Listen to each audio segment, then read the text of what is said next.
okay. Yeah, just wondering what that mark signifies. Oh, Roy Holloway, there we go. There's his registration number. I don't know what that is, but yeah. RVH, Roy Victor Holloway, okay. Yeah. Goodness me, yep. And this is the shaving. His name on the front of it too. Holloway. He's written that himself there.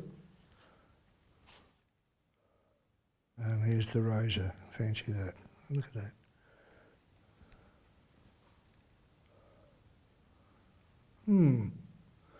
Well, that would have some stories to tell, wouldn't it? In the sense of what that's gone through. Marvellous.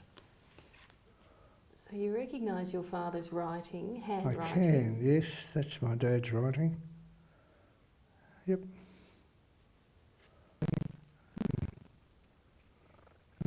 There's a date on the front of it which would indicate again that he's had that throughout his service.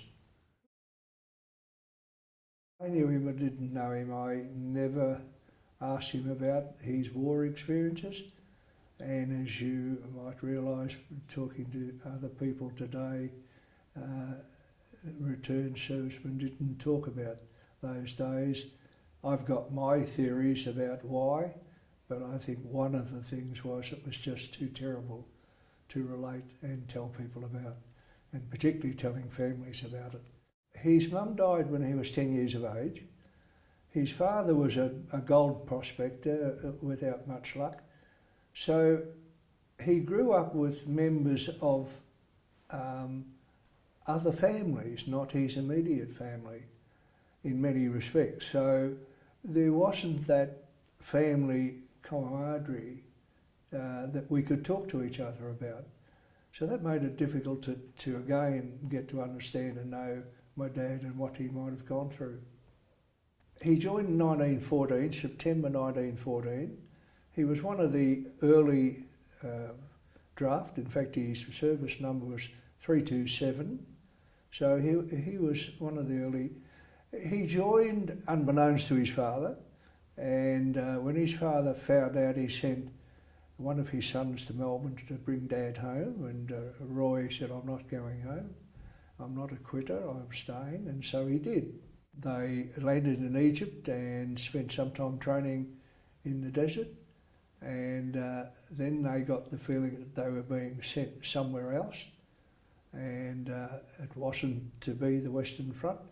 And as we now know, history tells us, they were diverted to the landing at Gallipoli.